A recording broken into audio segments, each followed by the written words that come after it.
we are returning to you. That was Can You See? And the Aeons Man. Strictly waiting for me to go ahead and say the wrong name on it. Nah, I was thinking that was pretty cool. That little segue was pretty cool. The song was called "Return to Me." So Yeah, so man, we'll I'm return. a professional, man. I'm a professional. That's the reason why I do what I do. And you know what? The funny thing about this, I have never been trained to do this.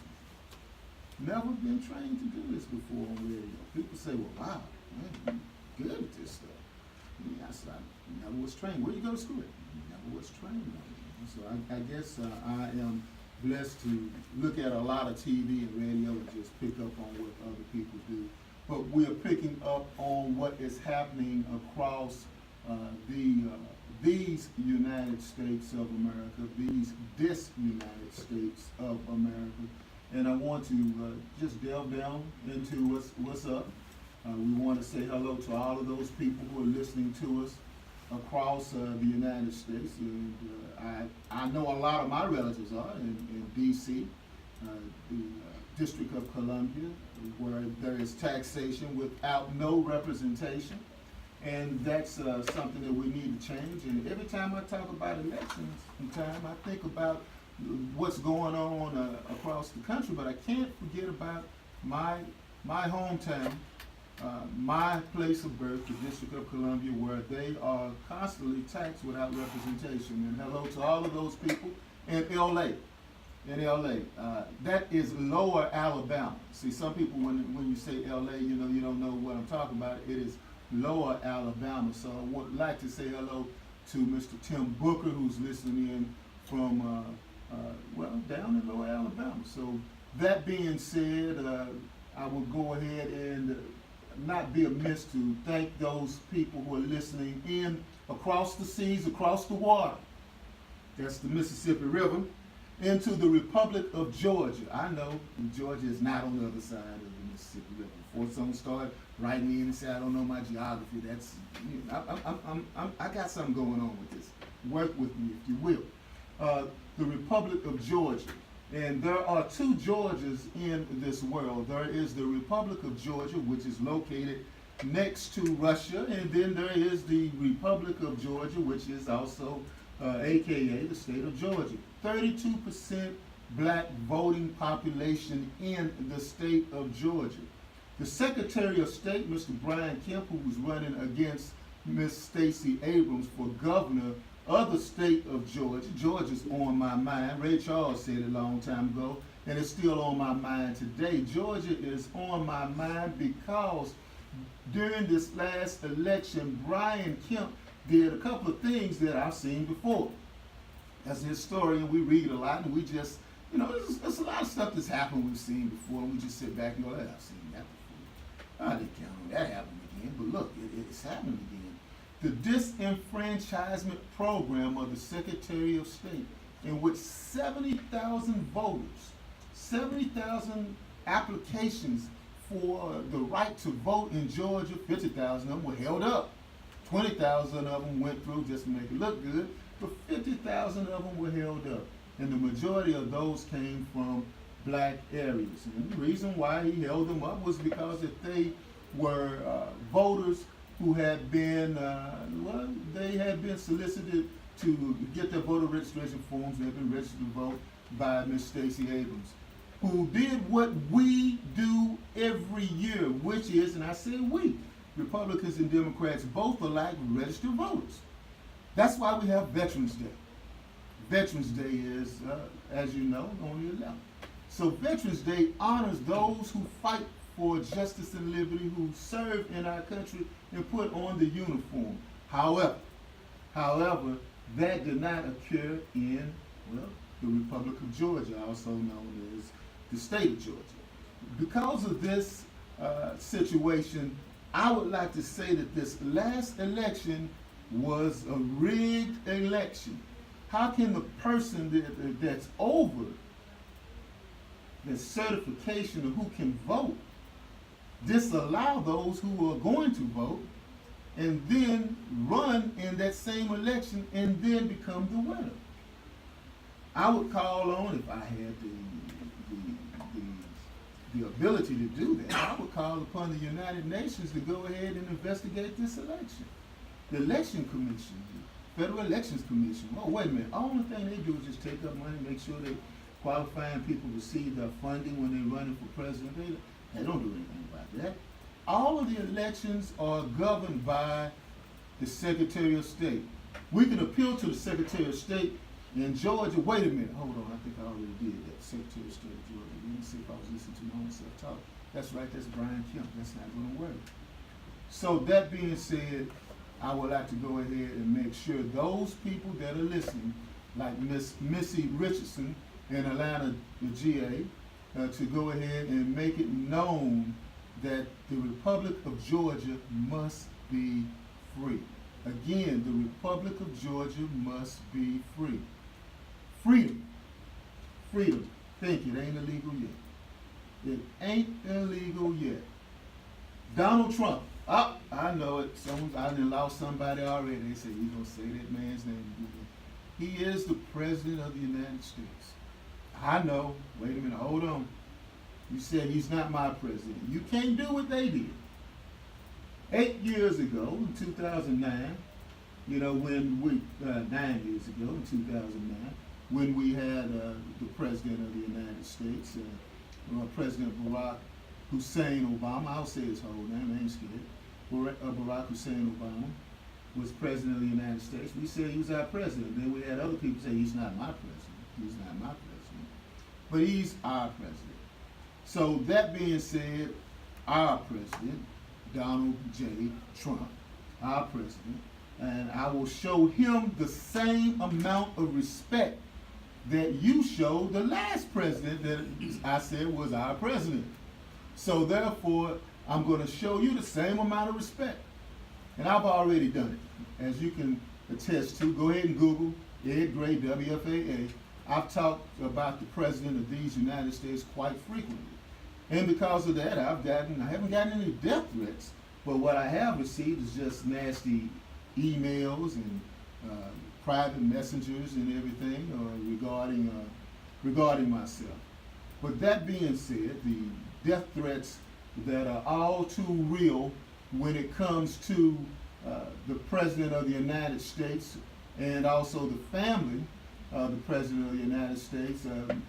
The former First Lady Michelle Obama will be on TV this coming up weekend in which she'll be talking about that, in which she says she will never forgive the current president for ratcheting up, that's a good word, ratcheting up this discourse in this United States regarding President Obama. First by saying he was not a citizen of the United States. That being said, now elections have consequences. Elections do indeed have consequences, and in these last elections, what had occurred was that there was a flipping of the House. I'm not talking about flipping houses and everything. I'm talking about flipping of the United States House of Representatives. The United States House of Representatives turned blue. They turned blue again. And now there's talk now about impeaching the President of the United States. Well, wait a minute. Hold on a second. How can you impeach the President of the United States? Now, I know Democrats, and I understand, don't like it. I got that right. You don't like it. So what would be the grounds for impeachment? I had a conversation with a gentleman yesterday who was he's a private citizen. He formerly had been the state representative. But I had a conversation with the gentleman, and the gentleman said that you guys are going to try to impeach the president, and you're going to try to impeach him for things he did do before he became president. Let's list those things. Grabbing somebody, no, you can't impeach him for that. But then again, the last time we had the president was in the White House and he did, yeah, you can impeach him for that.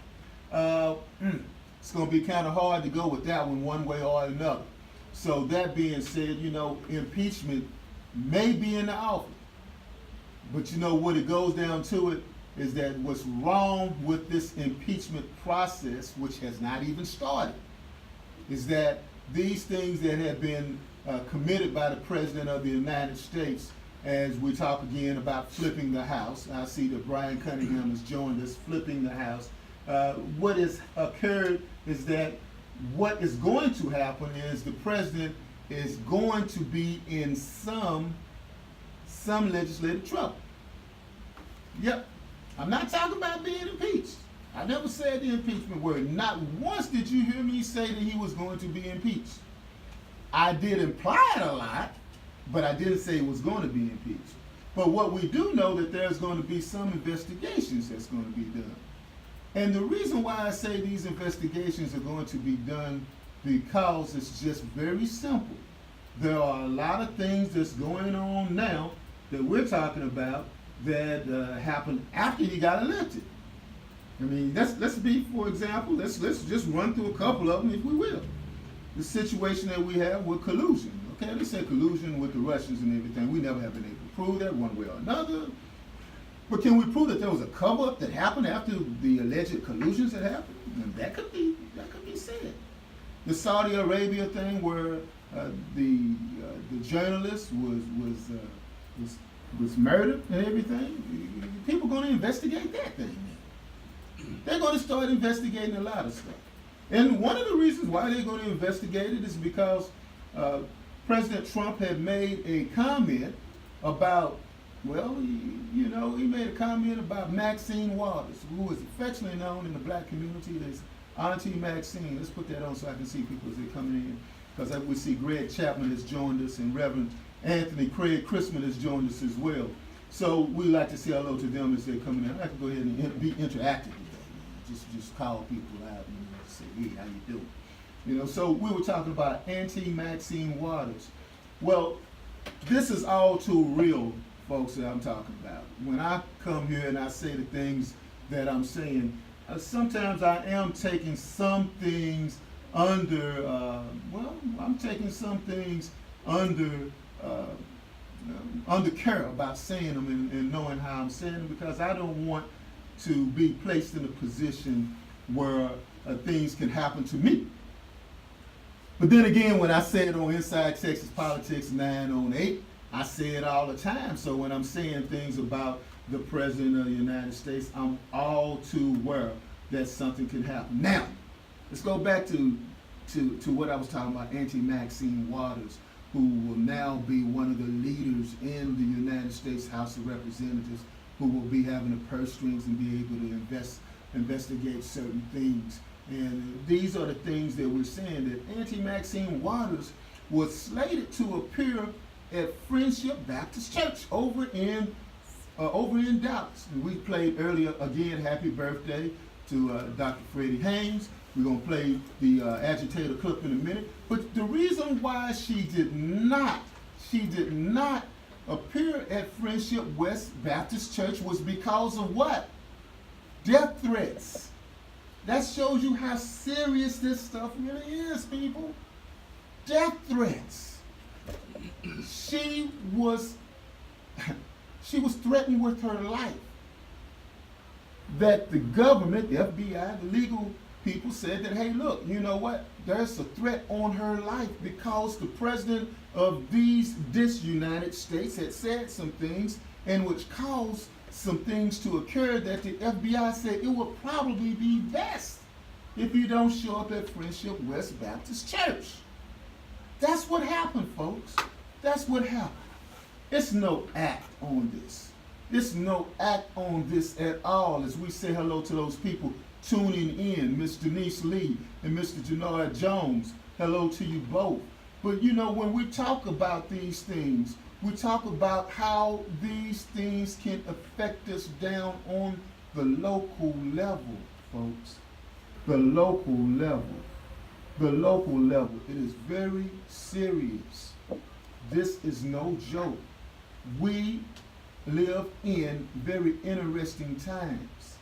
Interesting times indeed, in which a man can have a van painted with all kinds of information regarding his political persuasion.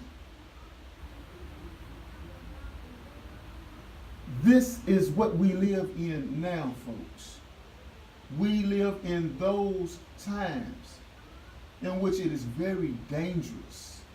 It's very dangerous, folks. And it's real out here.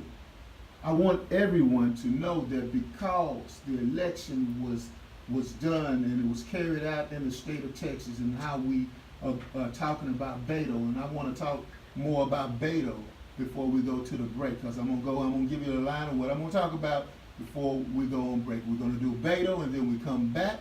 We're gonna go ahead and delve deep into Tarrant County with the election in Tarrant County. We're gonna send a shout out to Albert Roberts, who ran a very valiant campaign in Tarrant County. We'll talk about Tarrant County turning purple, if you will, and we will go ahead and send a couple of shout outs to some people who ran for election and actually won and did that deal. But now let us go back to what we were talking about with Beto. And I left it in my card. I wish I had brought it up. Beto did real well in this election. He surprised a lot of Republicans. They were scared, folks. They were scared. You should have heard them. They were going to mass. They were going to church on Wednesdays. They was going to church on Sunday mornings when they normally didn't go to church on Sunday mornings. They were just running. They was running because for the very first time in a long time, they had serious competition against the sitting United States Senator, Ted Cruz.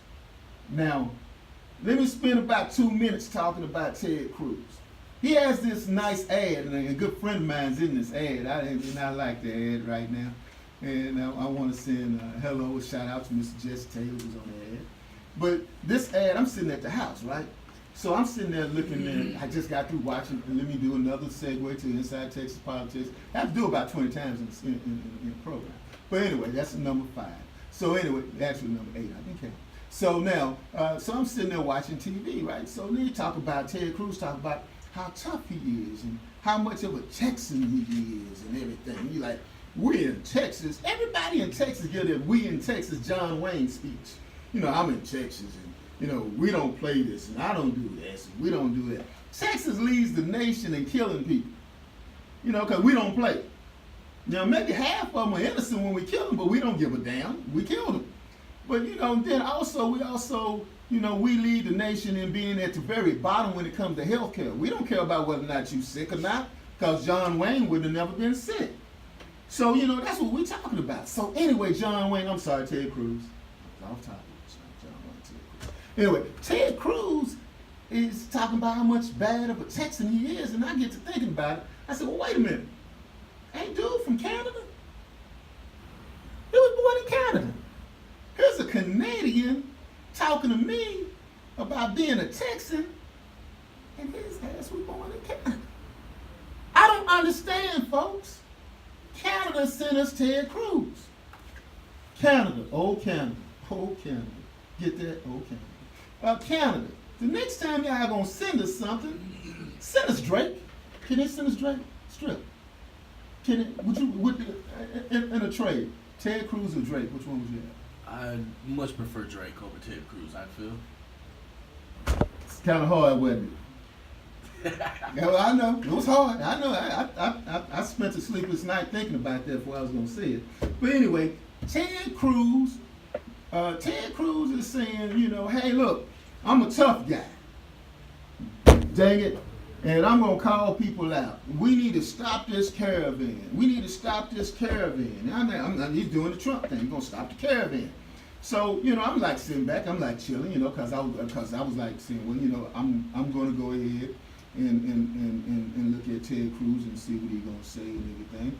And then I get to thinking about Ted Cruz and everything, saying what he was saying. And he said he's tough. So I said, well, you know, he's like John Wayne. He's tough. So he's like John Wayne. And I said, well, wait a minute. Would John Wayne take that stuff off of Donald Trump for talking about his wife and saying his wife was ugly? I got thinking about that. Would John Wayne do that? I said, no. What would John? You know, I had my rubber band, you know, my band on, what would John Wayne do? And I looked out, popped it. I said, John Wayne wouldn't have cared about that thing. What would John Wayne do? So, John Wayne wouldn't, John Wayne, we got volume on this thing here. Check this. I want everyone to hear me talk about John Wayne.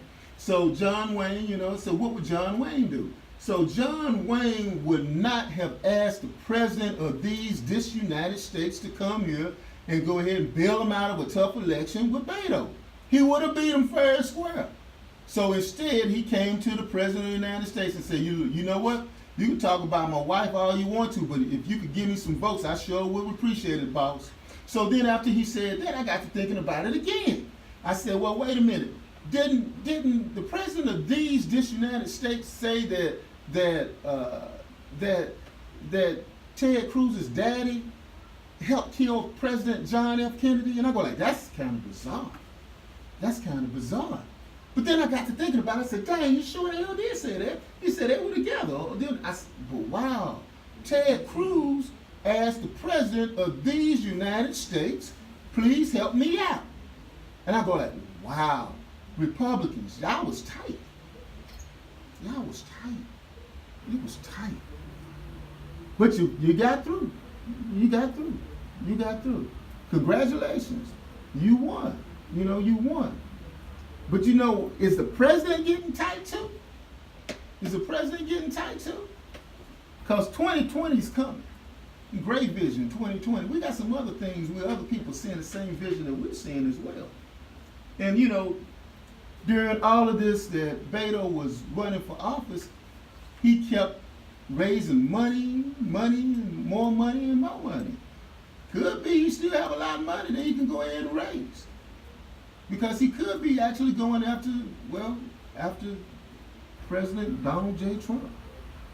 But meanwhile, Republicans, I know y'all the party, but you got an image problem. And when we come back, I'll talk to you about the image problem. Go ahead, play a couple of drops and we'll go to talk for a break.